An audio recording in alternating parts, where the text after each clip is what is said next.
1.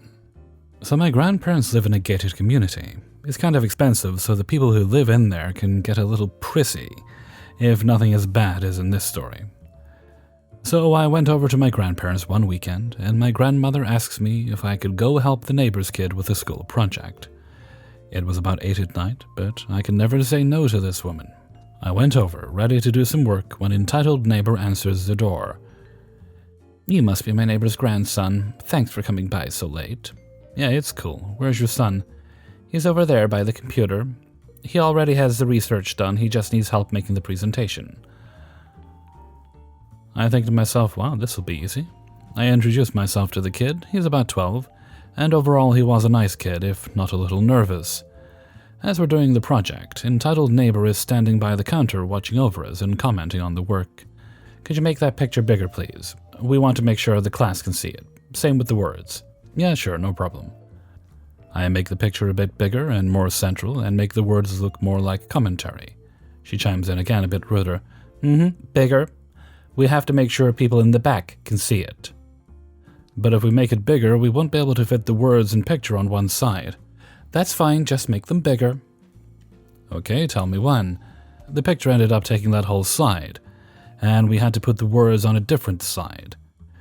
I start slowly making the font bigger until one of them tells me to stop. She doesn't tell me to stop until I get up to 48, and even then the words are barely fitting on the slide.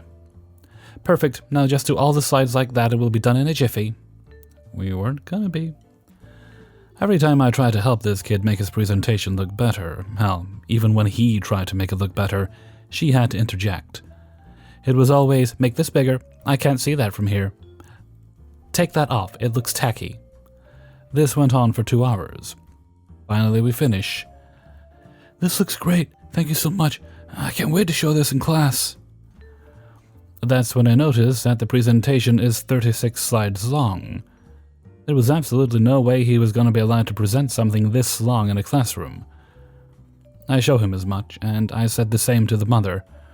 "No, I think it looks perfect. I'm sure the teacher won't mind this being a little extra long." But he could seriously lose points if he doesn't shorten it, or worse, doesn't present. "I mean, we can shorten some of the less big stuff." "Fine if you think it'll get him a better grade, but it's on you if he fails." I was a bit annoyed at that comment, but at least I made some progress. We managed to bring the slides down from 36 to 28, at which point it was hard to compress stuff without deleting sections outright. Now, some of you are probably saying, "Jesus, 28 slides for a 12-year-old? That's a lot for a teacher to assign." I do agree, but this story takes place in late-ish January, so I figured it was one of those Christmas break projects that were really long. When I finally take a look at his rubric for the report, I saw something horrible. The assignment called for 8 to 10 slides. I was so upset because we now had to cut it down so much. I go to the mother and talk to her about it. "Hey, so the project calls for 8 to 10 slides? So we're gonna have to cut some stuff out." No. My child spent hours getting that research, and all of it is going into the presentation." "But the teacher will never let him actually present that in class, it's too long." "I thought you were working for so long to fix that problem." That was before I knew it was originally 4 times as long as the maximum. "Whatever, it's better to go over than under anyways. If he's done with the presentation, you can leave." At this point, it was almost 11 at night, and I just didn't have the energy to deal with it anymore. I wasn't even getting paid for this. The most I got was some hot chocolate. Tasted like ass, by the way. About a week and a half goes by, and my grandmother calls me, saying she just got off the phone with her neighbor. Apparently, her kid got a terrible grade on the project, and it was all my fault. I caught up with the kid a little while later. He got a B-. I told her the situation, and she hangs up to talk to the lady. When she calls back, she said that the lady did confirm that's what happened, but still says it's my fault. Needless to say, I was not asked, nor did I ever offer to help her again.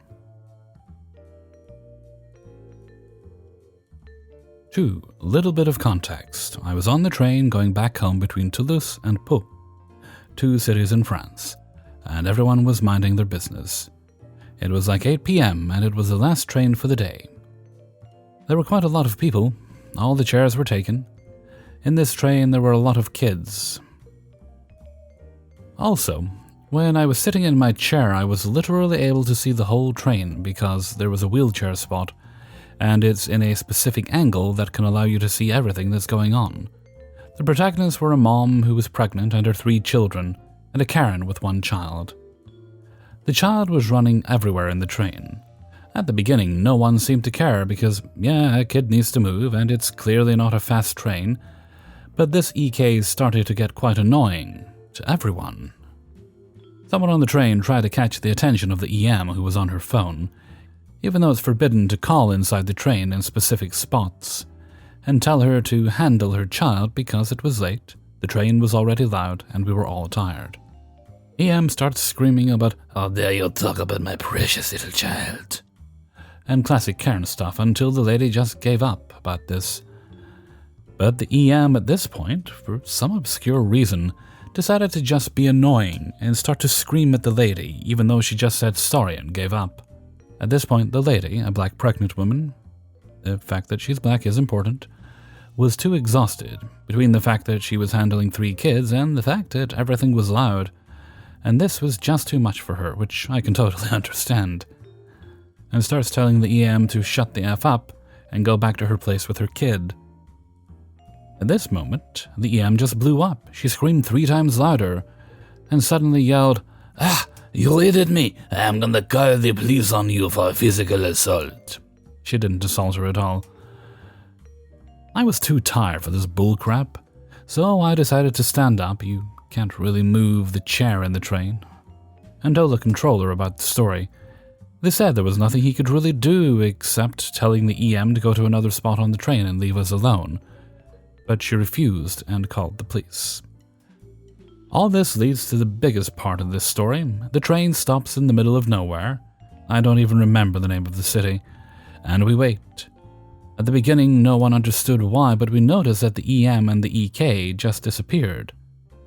Initially, we were like, finally. Then we saw the police at the station, and we knew that it was going to be a mess. Like in many countries, the police are very racist, and this sudden situation was no exception. The EM tells her bullcrap story to the cops, and they just took the other lady aside to talk to her. I knew that was not going to end well, so I followed them. The cop was like, "Ma'am, you and your kids going out of this train?" The lady says, "But why? She was the one annoying everyone. I am literally 8 months pregnant. I have 3 kids with me, and there's no other train until tomorrow morning." "Yes, but that's how it works. She is a poor little mom and you go out, or we make you go out." At this moment I start, not screaming, but talking loudly enough for the rest of the train to hear me and come to. This is unfair AF. The other asshole was annoying everyone, and this lady only tried to make her stop and go out. Why are you acting like that? That's stupid. This person has 3 kids too and is pregnant, and you're telling her that she must leave? "Well, you know that because she's not, well, The cop was losing his words. He's not used to people going against him. And the rest of the train came to help the lady and me, and after 25 minutes of debate, can't really call that a debate to be honest, the cop finally gave up and told the EM and the EK to take the next train tomorrow morning. But yeah, it's clearly not normal that we needed a whole effing train against an EM and a cop for things to finally go the way they should have been since the beginning. We all gave our numbers and names to the lady, so if EM presses charges against her, she has people to help, but it's still not normal. 3. So, there we were on vacation inside of this giant Barnes & Noble, right? We had biked about 4.5 miles there and back, and we weren't there for just a short amount of time. We had gotten around the same time this lady had, and we hadn't thought much of it. She was wearing some pretty expensive clothes to be going into a bookstore, like super expensive. I'm basically talking a suit, and she struts in before us. We giggle and move on. I'd say a good 2 hours goes by and she's lurking at the bottom floor of the place. Well, when we get to the checkout, that's when things get interesting, as she storms over there with us. Blowing past us in a flurry, almost like she was waiting for an audience, She all but hauls ass to the first register, and before the employee can even begin to open her mouth, the EM snarls in her face, "I want a refund." The employee recoils, not appreciating the fact that the woman nearly pressed her face into the protective glass barrier. Okay, do you have a receipt?" The woman rolls her eyes. My partner and I are dillying around with the little kiosk setups, trying hard to act like we weren't listening and watching. "Yes, I do. Here." She thrust down the receipt in her hand and the items that she had bought, throwing her hip to the side and looking around the room. "I'm sorry, ma'am, but this receipt is past our return date, so you cannot return it." The EM gasps, pressing a hand to her chest. "Excuse you, you're lying. I read that receipt this morning. I still have a whole week before I can't return it anymore." The employee rubs her hand on the back of their neck before shaking their head in dismay. "No, ma'am, this receipt is too old. I'm sorry, but you'll have to keep the item." The EM slams her hands onto the counter before she begins to pace, which startles me and my significant other. Things aren't going well, so we start checking out at a register away from them. "I'm sorry. I don't think you heard me right the first time. My receipt is fine, and even if it's a little old, I know the owner of this store, and so does my son. We'll get you fired if you don't just return the item." The employee lets out an angry huff through their nose, and our cashier calls over to them. "I'm sorry, ma'am. If they say that the receipt is too old, then it must be too old. I can take a look if you want." The EM glares at our cashier, grumbles under her breath about butting into the conversation, and turns back to the original employee. "No, I want a refund for this stupid item. I'm going to get it one way or another. I'll make you a deal." She leans on the countertop, placing one of her fingers onto the glass, leaving a nasty-ass smudge all over it. "I'll pay for it again, and you can give me the refund I want. Capiche?" The employee looks at the woman incredulously. Did she really just understand the words that had come out of her mouth? I turned and buried my face into my partner's shoulder, pausing our transaction once more. Cackling as quietly as I could, the other customers looked around in shock, but the employee began to move before another thought was processed. "Yes, ma'am, I'll gladly rescan this item for you, that way you can get a refund for it." We could feel the roll of confidence and smugness rolling off EM as she crossed her arms and watched the employee with glee. As they continued on, we moved around the corner and out of sight, but just within earshot to hear the rest of the conversation go down. The employee finished what they did, and we could hear the petty change being handed back to the EM. The angry cry that came out of her assumedly smug face was disgusting. "This is not the refund that I was meant to receive. You're supposed to refund me twice the amount because I already paid for the item once." "No, ma'am. As I stated before, you originally could not return the item because it was past the date." "Where's your manager? You bitch, I'll have you ruined. You stole my money." We peeked our heads around the corner and watched as the employees shrugged their shoulders, rolling their eyes, and beginning to pull something out from behind the counter. "Go find it yourself. I'm not helping you anymore." The employee whipped out her phone and leaned back against the counter behind her. EM began screaming at her and her cashier before demanding the manager come up to the register. Things started to get too heated, so we left before I went back over there and threw a fit myself. 4. For a bit of context, I live in Germany and currently we have a public transport ticket for €9, which allows you to take every train and every bus in all of Germany for a month. This, in addition to all the constructions, makes taking trains a living nightmare. Cancellations, 30-plus minute delays, packed trains, etc. A few days ago, on my way home, my first train was cancelled, so the next train I took was even more packed. I somehow managed to squeeze into the train. I was standing right at the door, shoulder to shoulder with other people, no back and forth for anyone. We were almost at my stop, the main station of a major city where usually 80% of the people in that train get off. It would still be 5 minutes until we arrived. In comes entitled mother with her little son. They had seats in the middle of the wagon and needed to get off at this stop as well. For some reason, they made it their mission to squeeze through all the people to get to the doors to get off first. I was listening to music but saw the commotion from the corner of my eye. So I turned the volume down. A lot of people were sighing or mumbling complaints as they were pushed and shoved by the EM and her kid, until they reached their last hurdle, me. I'm a very tall woman, on the more chubby side, so I can stand my ground. The nice man next to me was also annoyed by their bullshit, so he stood his ground as well, neither of us budging. Instead of nicely asking to get past us, the EM encouraged her son to squeeze through us. He didn't get far with his shoulder, so he resorted to using his disgusting little hands. Before I could react, I felt his hands on my hip and my bottom squeezing and pushing. Not even remotely having a chance against me, his hand pushed further up to my stomach. Mind you, this kid wasn't a toddler, he was old enough to know what he was doing. So after the initial shock and confusion, I slapped his hands, not hard, just to get him off me. The following conversation ensues. Could you maybe not grope random strangers like that? All of us need to get off it. How dare you slap my son? Your son was literally groping my ass. Wouldn't you slap someone's hands if they were groping you? He was just trying to get through. It's not his fault you stubborn cow wouldn't move aside. All of us need to get off at this stop. There's no need for you to push through all these people. Besides, even if you just asked me kindly, which you didn't, there's literally no space for me to move to the side. She spots the earbuds in my ears. We asked, but you couldn't hear us because of your stupid music. My music is turned off. I hear you perfectly fine. Then the nice man says, Yes, but you didn't ask for us to move. I don't care. We need to get off fast. Why? None of your fucking business. Unless you have a valid reason like a medical emergency or a connecting train to catch, I don't see why I would have to move aside for you. Why any of us would have to move aside for you.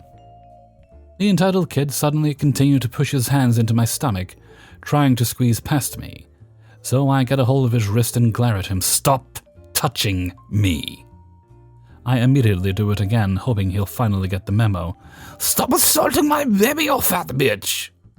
Then you need to calm down. You need to get off like everyone else and get your disrespectful brat under control. People were watching the scene, clearly annoyed by the woman and the kid. Maybe next time you could just ask. I'm sure people would gladly try to make space for you, if physically possible. But no one wants to listen to an entitled lady who thinks she owns the place. And she insisted that we let her through and use some less than pleasant language. Now the EM tries to push me and the man apart so she could squeeze through, her fingernails digging into my shoulder. The man slightly shoves her, and I grab her wrist, squeezing it hard. Wait your fucking turn. That made the lady reach her ultimate form. She starts screaming and screeching how we assaulted her, pleading to other passengers for help. But all the other passengers were on our side, so many of them started shouting at her to shut up and just wait, and that she's entitled, and so on. This continued on and on until we finally reached the station. The man and I didn't move even after the doors opened. Turning sideways, we allowed the people next to us to get off. The EM hammered against our shoulders with her fists. We let off around 20 people before we finally got off the train as well. The EM stumbling after us and yelling profanities. We lost her in the crowd. I had to get something at the convenience store in Station Hall, and after I came out 10 minutes later, I saw her and her kid standing to the side. She was fixing her son's hair, clearly not in a rush to get anywhere, so they really had absolutely no reason to be this entitled. 5. So a little bit of context. I love racing. I'm a big nerd and a huge Formula 1 fan. I'm basically like an encyclopedia, because I study everything about it. Near my place, there was this karting tournament. I was excited because for once I was hoping I would win. The reason I thought that was this time, it was a bit different than the other times. The entry was a bit lower as it was a charity tournament, so you had to pay €100 entry. Usually it was about 300 plus. And the rewards were significantly lower as the main concern was the charity. This caused that less racers take part, as usually there were bigger things to win. Official F1 merch, gaming wheels, etc. I signed up with 2 of my friends. There were a total of 10 people and we had 10 races. No qualifying, you just get a different starting position every race. with the point system being first 10 points, second 8 points, third 6 points, fourth 4 points, fifth 2 points, sixth to 10th no points. To be fair, €100 is a pretty big amount in my country, but we were all living with our parents, and the normal price for one race was €12, so it was worth it. One of the racers was the EK. He was not really fast, he was usually outside the points, but he was something like the best of the rest. Not too fast, not too slow. But he had courage to tease everyone ahead of the race, saying that he'll destroy us all. I didn't mind. Personally, I'm a strict racer, I never give up position, and I like to fight, so I like this kind of behavior. I don't think anyone else was taking this as serious as I was, but that's just me. This caused that I was complaining to the guy in charge a lot. Every time someone pushed me off the track or cut the corner, they usually told me not to take it that seriously as everyone else was just having fun. I wasn't really the fastest, but I was consistent, which meant there were drivers with more wins, but they made a lot of mistakes which helped me to catch up to them. For example, one of my friends was way too fast for me, but he made a lot of mistakes. So before the last race I was third with a chance to win. He was fourth, but he had no chance to win. I needed to win the last race, and I had to hope the best position the others will get will be fourth for the guy in first place, and third for the guy in second. But before the races happened, the entitled mother and entitled dad came to me and said, "Hey, we would like our sweetheart to finish first. His family is here, and he said he wanted to win for them." Okay, you want any tips or what? "No, how about this? We will give you €50 if you let him finish in front of you." Sorry, I'm here to race, not to let others win. Besides, there is way more drivers than me. "We take care of that. Come on. It's half the price of entry. Just to let our son overtake you, that's a good deal." I'm fighting for a win here. If I was outside the fight, then maybe, but no. I'm here to fight, not to finish second. "I can't believe the kids these days." I was 21 at the time. "So selfish. We just want our boy to win a race. He deserves it." "You've already won 3 of them. I won only 1 of them, but that's not the point. If he deserves to win, then he can try to beat me on the track. I'm not selling up my position. End of story." They gave up eventually, but they did bribe others to do it. My other friend agreed, as he was out of the title race a long time ago. But the other one told me he wants to see me win, so he said to them he will let him pass. But he is so humble, he doesn't want any money for it. Spoiler alert, he did not let him finish in front of him. My friend was about to win the race, but he let me past him in the end to help me win the whole tournament. As nobody else was allowed to overtake the EK, he finished third. His best finish during the whole day. Of course, I won because the guys in first and second failed to get enough points. The EK got on the podium, but he was crying because he didn't win. I tried not to care, but the entitled parents came to my friend, furious. "You promised to let him overtake you. Why didn't you?" "Sorry, I tried, but he was too slow. I didn't see him all race. I thought he was not on the track anymore." They were furious, but they really couldn't do anything, as he did not take any money from them. As a reward, I managed to get him a VIP ticket to our favorite football team.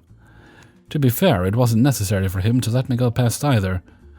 But there was no rule forbidding it, and we were trying to cooperate the whole day. As I said, I'm a big nerd, so I was taking a notebook with me, so I remembered everything about everyone, how they defend, how aggressive they are, etc. And I shared it with my friends. So it was a good day, and I won a Mercedes F1 Monopoly board game as the reward for first place. Not that it matters, but after that we went to open champagne. I tried to open it like Lando Norris, an F1 driver, as he always smashed the bottom of the bottle to the ground. Nothing happened at first, but when I was not expecting it, it burst out and almost hit me in the eye. I literally dodged a bullet there. One thing I don't understand, the parents of the EK are pretty rich. He is still young, they can pay for him to practice and get better.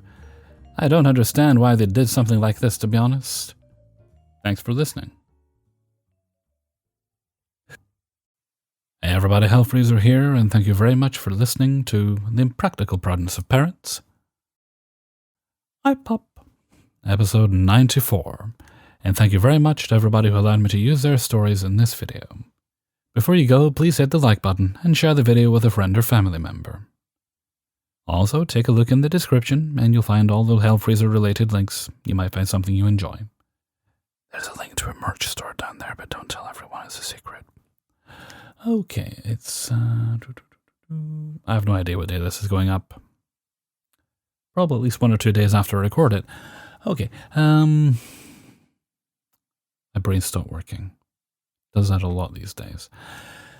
Anyway, no special shout-outs today, but we will move right along to Hellfreezer's question of the day.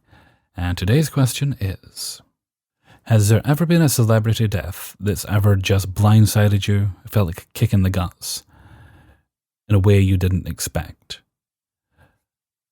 Now, I mention this because there's been a few recently. There was a singer I quite enjoyed just yesterday, well, just this week, the week this was recorded, Darius Campbell Dinesh, a Scottish entertainer, and it was a surprise he passed away. He was only 41 years old, and I was probably more upset about that than I was some of the other celebrity deaths, but it didn't quite hit me in the gut the way DeForest Kelley passing away did. I'm always very upset when Star Trek people die, I guess because it means so much to me. And they always upset me quite a bit. Like when Nichelle Nichols passed away recently, that was very upsetting to me. Even though I wasn't the biggest Uhura fan, I liked the character, I liked the actress. But she's a Star Trek person, and that's always very upsetting. What are some of yours? If you're willing to share them, it might be a very personal thing, and I don't want to prod too much. But if you feel comfortable sharing, please do let me know in a comment below. Okay, and with that, I'm going to head off for now. So until next time, thank you very much for listening, and take very good care of yourself.